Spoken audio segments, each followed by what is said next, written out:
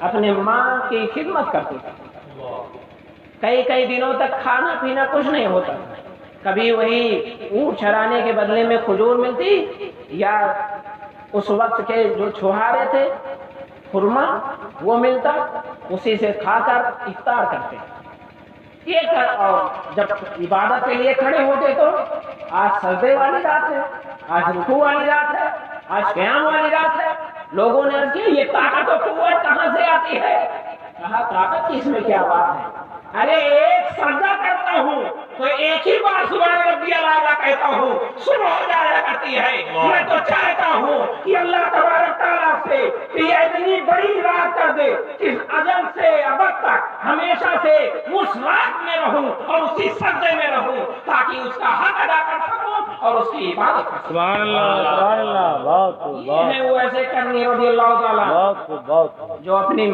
عبادت بھی کر رہے ہیں اور ماں کی ضرورت بھی پوری کر رہے ہیں اور ماں کی خدمت کی وجہ سے مصطفیٰ جان رحمت سے ملاقات کر رہے ہیں اور آج ہم لوگ جاتے ہیں تو چادر نہیں چوکھٹا بھی چوماتے اور ہمارے بھائی کیا بتائیں ان کو کہ مزار پہ جاتے ہیں تو وہاں پیر دباتے ہیں بزرگ اللہ رحم فرمائے وہ بزرگ وہ ولی اللہ ولی اللہ جو قبروں میں لیٹے ہوئے ہیں تم آرام دو گے تو وہ آرام پائیں گے ارے ان کی قبروں میں وہ فتح ہیں اور وہ بہاریں ہیں وہ خوشبو ہے اعلیٰ حضرت کو ارشاد فرماتے ہیں تمہاری اگر بتی کی خوشبو ان کو ضرورت نہیں ہے اگر وہ نیک ہے تو ان کی قبروں میں جنت کی خوشبو آتی ہے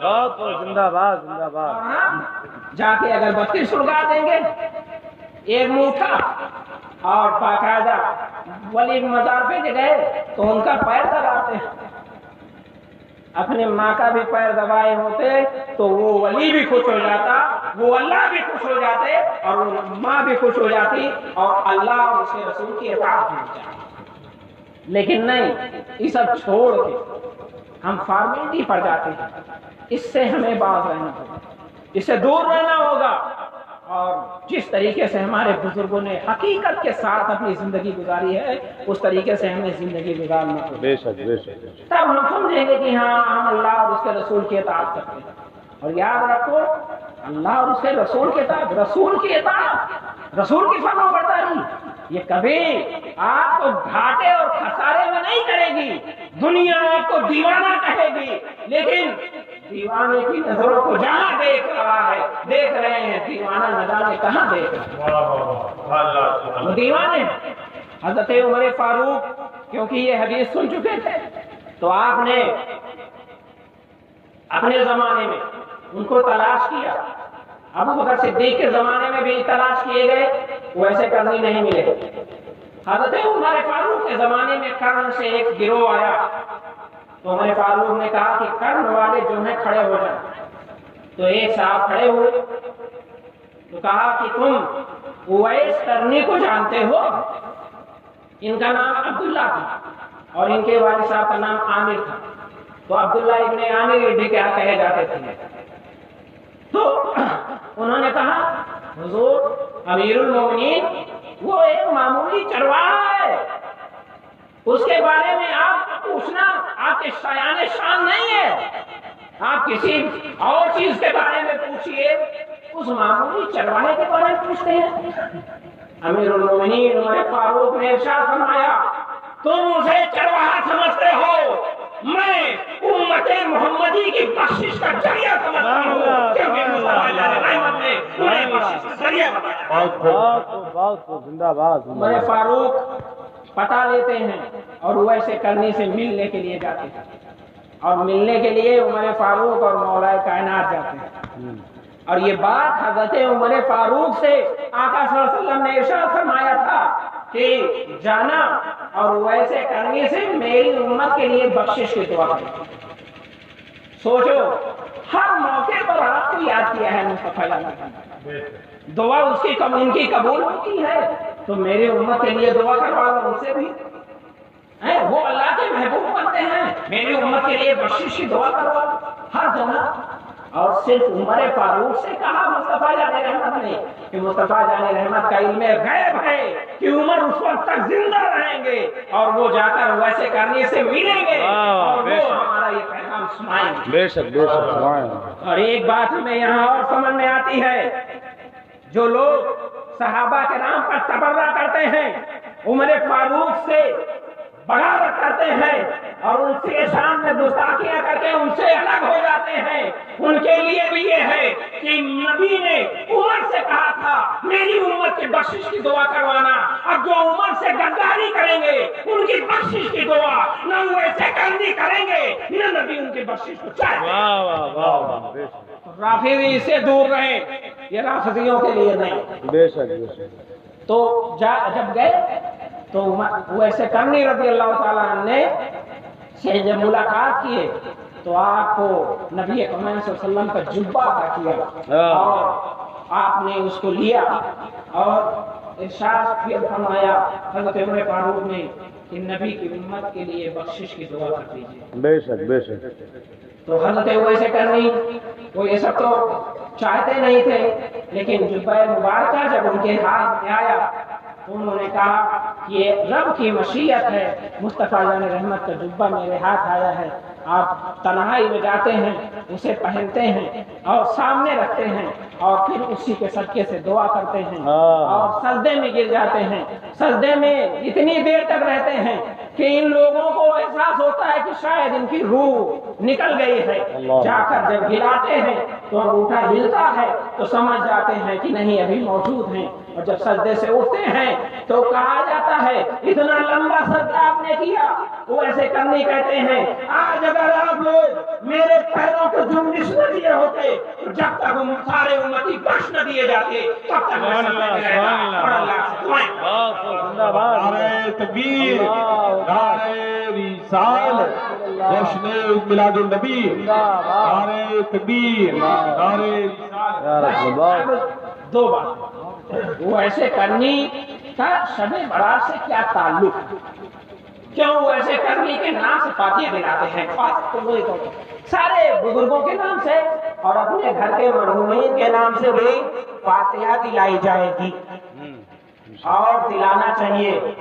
مرحومین منتظر رہتے ہیں کہ اس رات میں آپ ان کے لیے دعا کریں، کیونکہ یہ رات آپ سنتے ہیں برکتوں کی رات ہے، رحمتوں کی رات ہے، نجات کی رات ہے، اور کیوں نہ ہو کہ اللہ تبارک تعالیٰ کی رحمت آسمان اول پر تجلی فرماتی ہے اور ندا کرتی ہے کوئی بخشش کا طلبگار ہے تو بخش دوں، کوئی رزق حلال چاہتا ہے تو رزق حلال دوں، ہے کوئی مانگنے والا، ہے کوئی مانگنے والا۔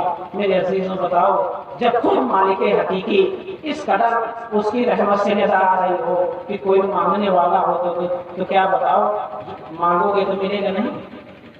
ضرور ملے گا۔ آنے والی رات کو آپ اپنے گناہوں سے سچی توبہ کر کے جو بھی دعا کریں گے انشاءاللہ جو بھی دعا کریں گے، اور اس دن وہ ایسے کرنے کے نام سے فاتحہ کر دلائی جاتی ہے۔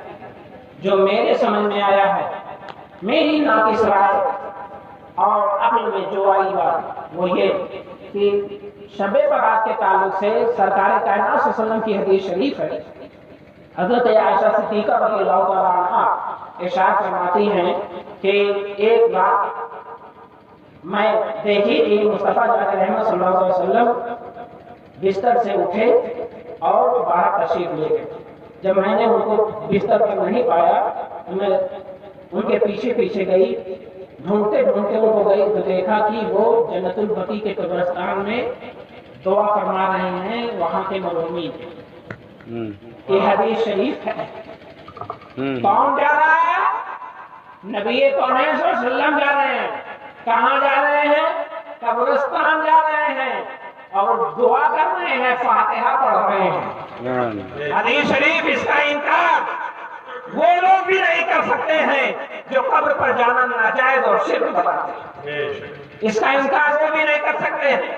اور حضرت عائشہ صدیقہ کہتی ہے جب میں وہاں گئی تو مصطفیٰ علیہ السلام دعا فرما کر واپس ہوئے اور کہا، ارشاد فرمایا، اے عائشہ کیا سمجھتی ہو میں تمہارے ساتھ انصاف نہیں کروں گا؟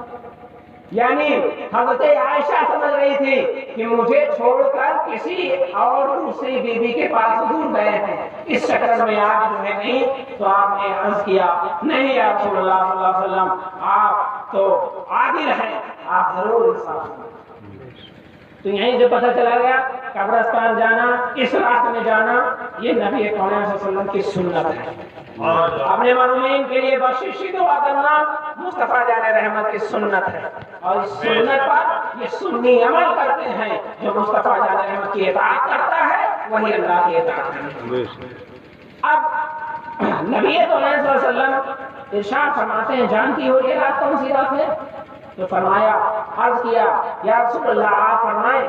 تو نبی کریم صلی اللہ علیہ وسلم نے ارشاد فرمایا، یہ رات 15ویں شعبان کی ہے، اسے شب برات کہا جاتا ہے، اور اس رات میں اللہ تبارک تعالیٰ بنی کلب کے بکریوں کے برابر ہمارے امتیوں کو بخشے۔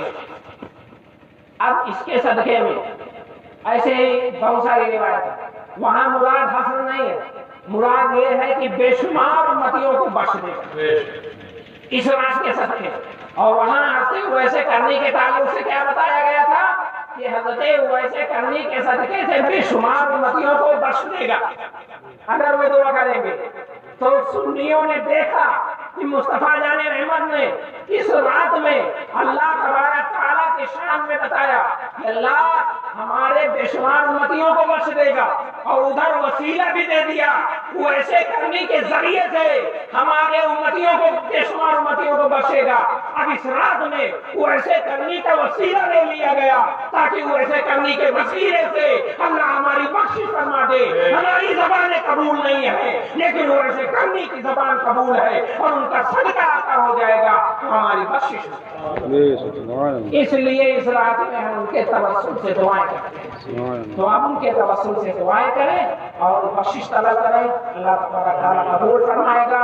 اور یاد رکھیں، ضرور یاد رکھیں کہ ان راتوں میں کچھ لوگوں کی بخشش اور کچھ لوگوں کی دعائیں قبول نہیں ہوتی ہیں، جن میں اگر حدیث کا مجموعہ دیکھا جائے احادیث کریمہ کا، تو شرابی، زنا کا، کینہ رکھنے والا، رشتوں کو توڑنے والا، ماں باپ کا نافرمان، یہ ایسے محروم لوگ ہیں، اس رات میں ان کی بخشش نہیں ہوتی اور اس رات میں ان کی دعا قبول نہیں ہوتی۔ تو جو شرابی ہیں اگر شراب سے توبہ کر لیں تو اس رات میں ان کے لیے دعا قبول ہو جائیں گی۔ جو ماں باپ کے نافرمان ہیں، ماں باپ سے تو معافی مانگ لیں اور نافرمانی نہ کرنے کا عہد کریں اور فرما برداری کرنے کا عہد کریں تو اللہ ان کی بخشش فرمائے گا اور ان کی دعا قبول فرمائے گا۔ ایسے جو رشتوں کو توڑ دیتے ہیں، جو رشتوں کو کاٹنے والے ہیں، بلا وجہ بلا سبب کسی مسلمان سے دشمنی رکھتے ہیں، اس کی کوئی وجہ نہیں ہے، دنیاوی رنجش ہے، تو ان کی دعا بھی قبول نہیں ہوتی ہے۔ وہ بھی اگر اپنی دعا قبول کروانا چاہتے ہیں تو کسی سے دوستی رکھیں تو مصطفیٰ کے حوالے سے رکھیں، اور کسی سے دشمنی رکھیں تو مصطفیٰ کے حوالے سے۔ تو دوستی اور دشمنی یہ مصطفیٰ علیہ رحمت کے توسل سے ہونی چاہیے۔ اگر مصطفیٰ سے محبت کرتا ہے، نبی سے جو ہے بیگانہ، اسے دل سے جدا کر دو، ادھر مادر برادر مانو جان پر فدا۔ تو عزیز دوستو، میں آپ لوگوں سے گزارش کروں گا، آنے والا جمعہ یہ 14 شعبان ہے، اور دن گزار کر جو رات آئے گی وہ رات شب برات، اس رات میں آپ جاگنے کا اہتمام کریں اور تمام گناہوں سے توبہ کریں، اپنے حقوق جس پر ہیں اسے معاف کروائیں، انشاءاللہ جو بھی دعا کریں گے قبول ہوگی، کیونکہ مصطفیٰ جان رحمت نے ارشاد فرمایا ہے، اور مصطفیٰ جو ارشاد فرما دے یا ہو گیا ہے یا ہو رہا ہے یا ہو جائے گا۔ تو اس کا خیال کریں۔ قبرستان کو صاف کرنے کے لیے لوگ جاتے ہیں تو قبرستان کی صفائی میں اوپر کی گھاس نہ چھیلیں اور نہ کاٹیں، اس کو ویسے رہنے دیں۔ ہاں وہاں صفائی کر سکتے ہیں اور زیادہ بڑھ گئی ہو تو ہلکی سی کاٹ سکتے ہیں، کیونکہ ہری گھاسیں یہ تسبیح پڑتی ہیں، اس سے قبر کے عذاب میں تخفیف ہوتی ہے۔ اور موم بتی اور اگربتی قبرستان میں نہ لگائیں، اور اگر موم بتی کی ضرورت ہو، کہاں ضرورت ہوگی کہ لوگ آ جا رہے ہیں تو راستے میں اندھیرا ہے، ان کو تکلیف نہ ہو، تو ایسی جگہ پر موم بتی لگائیں جہاں سے وہ گزرنا ہو ان کو، اور وہاں لائٹ کا انتظام نہ ہو۔ اور آگ لے کر، کیونکہ موم بتی آگ ہے اور اگربتی میں بھی آگ ہے، اعلیٰ حضرت عظیم البرکت فرماتے ہیں جو لوگ آگ لے کر سامنے جاتے ہیں اس میں یہ فاگ نکلتی ہے کہ یہ جو ہے دل سے تو ان کی دعا کے لیے جا رہے ہیں، لیکن عمل ان کا ایسا ہو رہا ہے کہ آگ دکھا رہے ہیں، یعنی جہنم کی طرف لے جا رہے ہیں۔ اسی لیے آپ پھول اگر لے جا سکے تو پھول لے جائیں، تاکہ یہ نیک پھال ہوگا جنت میں پہنچانے کا اور جنت کی خوشبو کے آنے کا۔ تو اگر بتی وغیرہ وہاں سلگائی جاتی ہے جہاں لوگ تلاوت کر رہے ہوں اور ان کو خوشبو کی ضرورت، مطلب وہاں خوشبو پہنچائی جائے، اور اگر کوئی تلاوت کرنے والا نہیں ہے تو وہاں اگر بتی سلگانے کی ضرورت نہیں ہے۔ تو قبرستان جائیں، فاتحہ پڑھیں، اگر بتی دور سلگائیں تاکہ جو ہے خوشبو، اگر پڑھنے والے وہاں موجود ہوں تو خوشبو آئے، اور اگر پڑھنے والے موجود نہیں ہیں تو وہاں اگر بتی سلگانے کی ضرورت نہیں۔ تو اس کا خیال کریں اور اپنے ماں باپ کا پورا لحاظ کریں، کیونکہ وہ ایسے کرنی نے اتنا لحاظ کیا کہ آپ ماں کی خدمت میں، رسول کے اطاعت میں ماں کی خدمت کی ہے، تو اللہ نے آپ کو وہ مرتبہ عطا فرمایا کہ صحابہ کرام بھی آپ کی رشک کرتے ہیں۔ تو یہ کریں آپ، اور اپنے رشتہ داروں، اپنے دوست احباب سے اپنا تعلق بنائیں۔ اگر کوئی آپ سے غلطی ہو گئی ہے دین کے خاطر، اگر آپ کو اتنا جھکنا پڑے بلکہ زمین تک جھکنا پڑے تو آپ کو زمین تک جھک جانا چاہیے کہ آپ کی وجہ سے آپ کو مسلمان بھائی تکلیف میں نہ ہو۔ تو اس کا خیال کریں، قرآن پاک کی خوب تلاوت کریں، سب کے لیے بخشش کی دعا کریں، مجھ گنہگار کے لیے بھی آپ دعا کریں کہ بخشش و مغفرت فرمائے اللہ، اور زبان میں تاثیر عطا فرمائے، علم نافع عطا فرمائے، عمل صالح کی توفیق عطا فرمائے، اور ہماری ماں بہنیں بھی خوب تلاوت کریں گھروں میں بیٹھ کر، اور گھروں میں ہی رہ کر عبادت کریں کہ عورتوں کی عبادت کعبہ میں کرنے سے بہتر ہے کہ وہ چھپ کر کریں، اسے کعبہ سے افضل مانا گیا ہے۔ حرم پاک میں اسی لیے کہا جاتا ہے کہ کعبہ میں پڑھنے سے ایک نیکی کا 1,00,000 نیکیاں ملتی ہیں، لیکن عورت اگر چھپ کر اپنے کمرے میں پڑھ رہی ہے تو اس سے زائد نیکیاں اسے عطا ہوں گی، کیونکہ اس کو وہی ہوتی ہے۔ تو عورتیں گھروں میں بیٹھ کر نماز پڑھیں، کتاب پڑھیں، اور اپنے بچوں کے لیے دعا کریں، اپنے گھر کو جنت بنانے کی کوشش کریں، اور تمام عالم کے لیے دعا کریں، اپنے مرحومین کے لیے دعا کریں۔ یہی گزارش ہے، یہی التجا ہے، اور یہی چاہیے بھی۔ حلوہ کھانا مقصد نہیں ہے، حلوہ اس لیے بنایا جاتا ہے کہ وہ میٹھا، اور میٹھا سرکار کو پسند ہے، تو ایسی چیز بنائیں جو سرکار کو پسند ہے تو اسے بنا کر ہم پیش کر دیں۔ یہ نہیں ہے کہ حضرت ویسے کرنے نے دانت توڑ دیا تھا تو اس لیے حلوہ کھائے تھے اس لیے حلوہ، ان کے بارے میں جہاں تک میں نے پڑھا صرف اتنا پڑھا کہ وہ گٹھلیاں کھا لیتے تھے کبھی کبھی، اور کبھی کبھی وہی میٹھا وہ کھجور اور چھہارے کھا لیتے ہیں، تو اتنا کھاتے تھے وہ، اور وہ بھی تھوڑا بہت، اور ان کے بیان میں پتیلا جو ہے حلوہ بنا ڈالو، نہ عبادت، نہ قرآن، نہ تلاوت، نہ نماز، تو بیکار ہے۔ ان سے محبت کرو، حلوہ بھی بناؤ، کھاؤ بھی، لیکن روزہ بھی رکھو اور نماز بھی پڑھو۔ 2 دن روزہ رکھنا ہے، 15 شعبان کا روزہ یہ مستحب اور افضل ہے، اور حضرت عائشہ صدیقہ فرماتی ہیں نبی کریم صلی اللہ علیہ وسلم اسے بڑی آرزو کے ساتھ رکھتے تھے، بلکہ شعبان بھر روزہ رکھتے تھے۔ تو 15 شعبان یعنی جمعہ اور سنیچر کا روزہ رکھیے، اور جمعہ کا دن گزار کر جو رات آئے رات جاگیے، اور سب کے لیے دعا کریے اللہ تبارک تعالی ہمیں اور آپ کو تمام آفات و بلیات سے محفوظ فرمائے، تمام مسلمانوں کی عزت و آبرو کی حفاظت فرمائے، مذہب حق اہل سنت و جماعت مسلک اعلی حضرت پر قائم اور دائم رکھے، اور اسی پر حسن خاتمہ عطا فرمائے۔ چاہتے ہو گر بدلا ہوا پردہ کا رنگ، سارے عالم پر چھڑک دو گنبد خضرا کا رنگ۔ السلام علیکم ورحمۃ اللہ وبرکاتہ۔